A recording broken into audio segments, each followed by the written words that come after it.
wabarakatuh. Sekarang kita bicara tentang simple future, verb tense yang digunakan untuk menyatakan kegiatan yang akan terjadi. Contohnya, setelah subjek ada will, ada plus verb 1 ya. Selalu habis will, selalu verb 1, habis itu objek atau komplement. Komplement itu kata keterangan ya. Misalnya pronounsnya, subjeknya misalnya Dewi, I, you, she, he, it. Itu selalu pakai will ya, tapi kalau shall untuk I sama we aja selalu pakai shall ya. Jadi he will eat his lunch, dia akan memakan makanan dia. Kita akan pergi ke mana ke pantai ya. Ini sama-sama tentang akan ya. Selanjutnya will versus going to. Nah, ini to be going to, ini going to bukan artinya pergi tapi akan ya, akan. Jadi ini untuk fungsinya bedanya, ini juga akan, ini juga akan. Will akan, going to akan.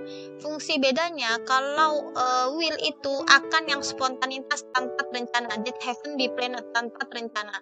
Kalau ini sudah terencana dengan sesuatu waktu yang pasti. Waktu yang pasti. Nah, misalnya saya akan mematikan TV ya, saya akan mencuci baju, itu waktu yang tidak terencana. Misalnya tiba-tiba dia mau mencuci baju lah, tiba-tiba dia mau mematikan TV lah. Kalau ini I'm going to take the morning flight for tomorrow, ini kan jelas ini terencana, sudah ada tiket pesawatnya ya. Misalnya saya akan, bukan pergi ya, saya akan mengambil penerbangan pertama untuk perjalanan bisnis saya besok.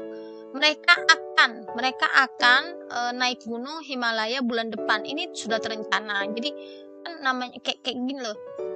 Kita akan liburan akhir semester ke Jogja misalnya. Itu kan sudah terencana dengan baik. Kita merencanakan makanannya, kita merencanakan bajunya. Jadi sama-sama akan, tapi ini terencana, sesuatu kejadian yang terencana dengan waktu yang spesifik, waktu yang pasti, yang khusus gitu loh. Spesifik itu waktu yang khusus ya.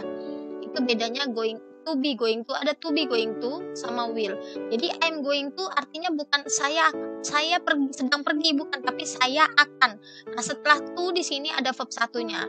Ya kayak gini, they are going to, ada verb satunya. Mereka akan naik gunung bulan depan. Jadi ada setelah going to-nya verb 1, bukan kalau pergi I am going to market. Setelah to bukan verb 1 tapi keterangan tempat, saya pergi ke pasar, itu beda ya nak ya. Tapi kalau ini they are going to hike, mereka akan pergi menaiki gunung. Jadi ini juga kata kerja hike ini hike-nya ini juga kata kerja ya.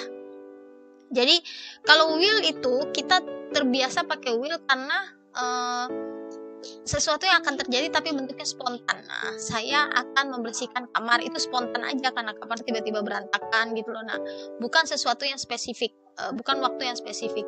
Selanjutnya, nah, time signalnya itu tomorrow morning ya, tomorrow afternoon, tomorrow evening ya, next. Ini time signalnya untuk simple future ya. Bedanya future sama present ya nak ya. Kalau future ini fungsinya untuk ini nggak usah dipelajari dulu nak, ini masih agak bingung, nanti kamu ribet numpuk, mendingan yang tadi dulu yang kita sudah belajar tentang bedanya I'm going to be going to sama will ya, yang spesifik dengan yang tidak spesifik. Demikian pembahasan dari Ibu, semoga bermanfaat.